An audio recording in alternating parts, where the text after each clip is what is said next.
مثل الذين ينفقون أموالهم في سبيل الله كمثل حبة أنبتت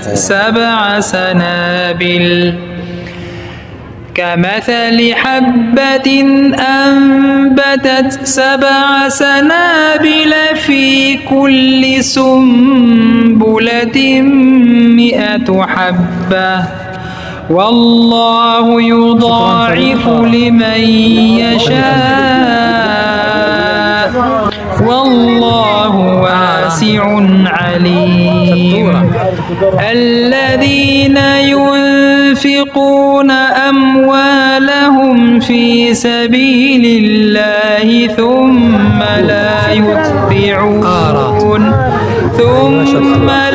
يتبعون ما أنفقوا منا ولا أذى لهم أجرهم عند ربهم ولا خوف عليهم ولا هم يحزنون.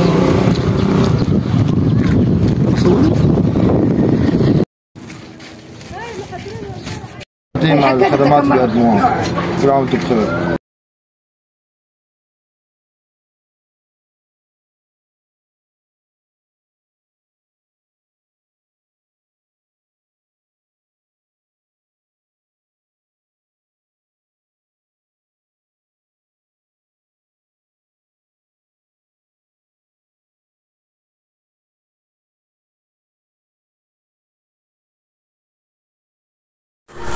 السلام عليكم ورحمة الله وبركاته. تحياتي لكم اخواننا في ماليزيا واندونيسيا وسنغافورة.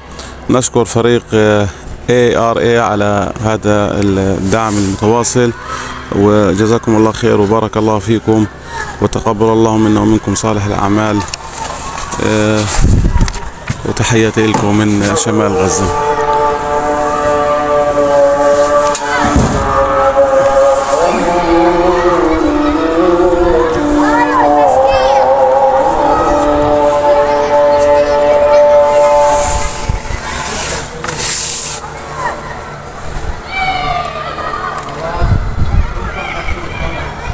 السلام عليكم ورحمة الله وبركاته.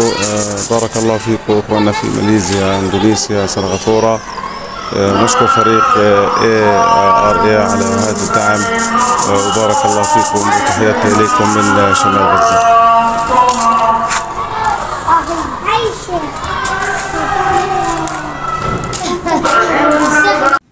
Saat terakhir kehidupan manusia, bila mana manusia betul-betul hampir meninggal dunia, tak ada cang dah, dan nafas-nafas yang terakhir mengalir dengan begitu perlahan, menandakan penamatnya akan berlaku.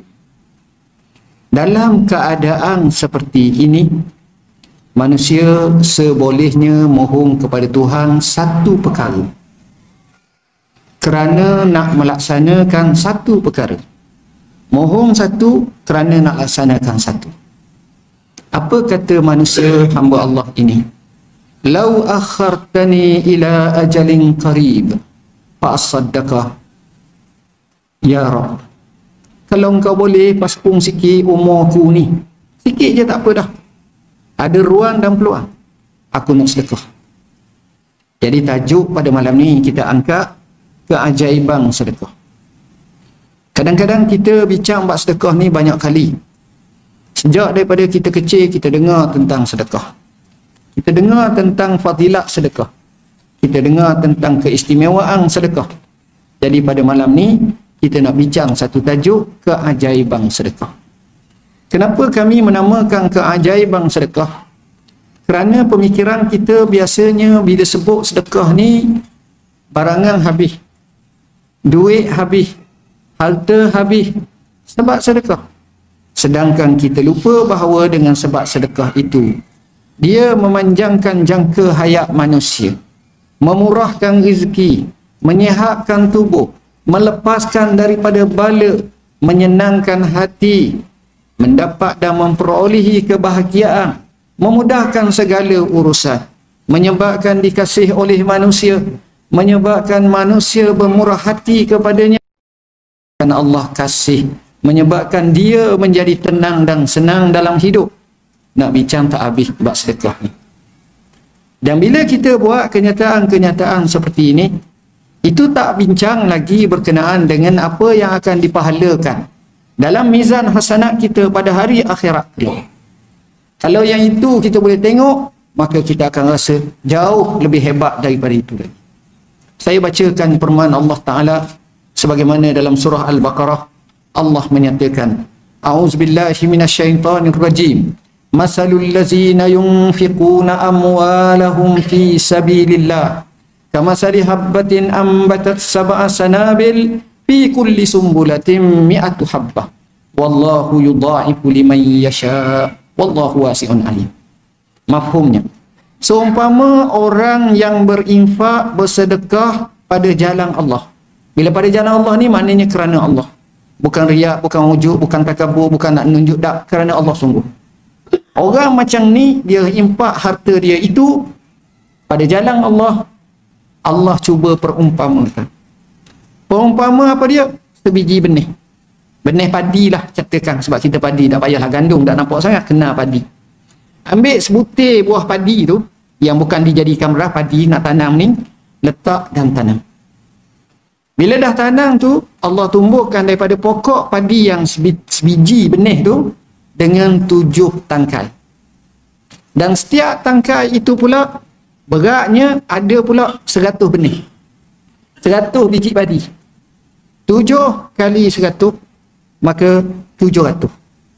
Kemudian Allah sengaja mengekstrakan satu kalimah, wallahu yudha'ifu liman yasha. Allah memungkinkan dia nak menggandakan kepada siapa lagi banyak. Maknanya unlimited. Hak tadi sebut dah 700. Hak ni unlimited, boleh tambah lagi.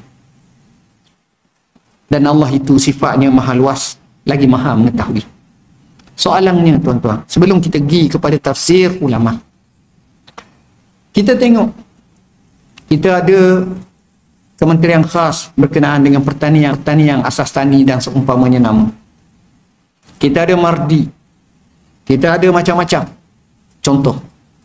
Kita tengok dan kita tanya mereka, padi yang terbaik, atas batang padi itu ada tak tumbuh 7 takar? Dia jawab, ayuh, memang tak ada. Dan 7 takar ni pula, setiap satu takar 100. 100 ni mana lebat benar.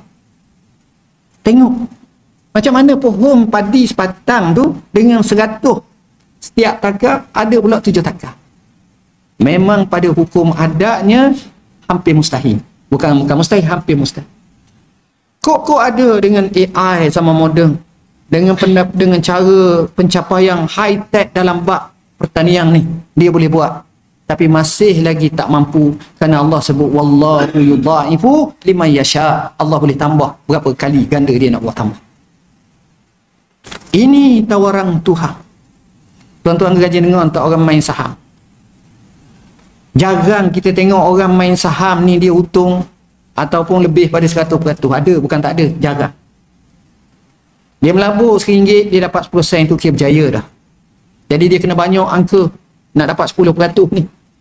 Kita tengok dividen atau apa nama, hebah ke apa nama, kita tengok kalau kita orang Islam juga dengan tabung hajinya, berapa je dia bagi setahun?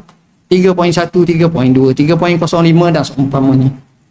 Kalau dulu mungkin 4 ataupun 5, 6. Dia tak ada bagi 100% punya.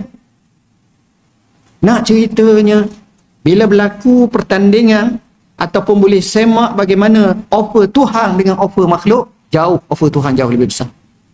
Ini Allah bagi tahu. Allah bagi tahu macam itu.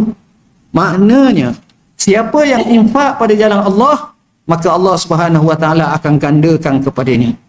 Kata Allamah Ibn Katsir rahimahullah, Allah perumpamakannya mengenai gandaan pahala untuk orang yang bernafkah hartanya pada jalan Allah kerana semata-mata mencari keredaannya. Orang macam ni dia akan dapat gandaan yang besar di sisi Tuhan.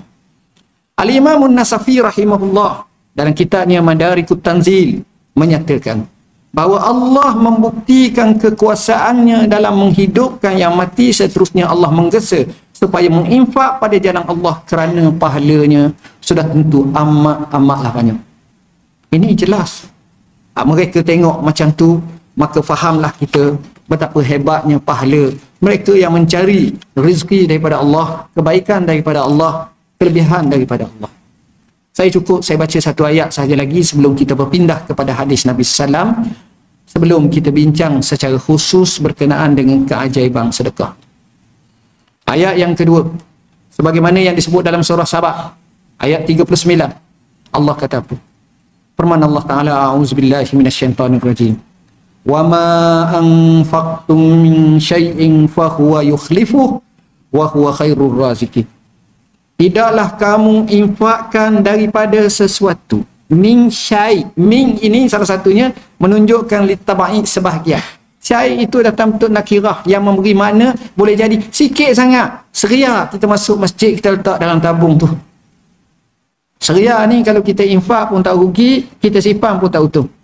Dalam bahasa mudahnya, tak akan kayanya dengan sebab simpan seria tu, dan tak akan jatuh apa kedananya dengan sebab kita infak seria tu, tak. Contoh, sekalipun sikit macam itu, Allah kata apa? Fahuwa yukhlifu, Allah akan ganti. Nak bagi tahu macam mana gantian Allah ni, Allah tutup dengan ayat wa huwa khairur raziqin. Allah adalah sebaik-baik pemberi rezeki. Allah ganti. Dan cerita Allah ganti ini, tuan-tuan, bukanlah satu cerita yang tidak ada asas, tapi terlalu banyak asasnya. Sama ada Allah ganti di dunia, dan ini yang banyak kita tengok, sementara lagi Allah ganti di akhirat, maka itu sudah tentu besar pahalanya. Jadi daripada situ menunjukkan kepada kita, mereka ini diajar untuk berinfak dan bersedekah. Thanks for watching. Like, comment, share. Please subscribe, make dua, and help Gaza. Video agihan bantuan ini hak milik ARA Team. Dilarang edit video ini tanpa kebenaran.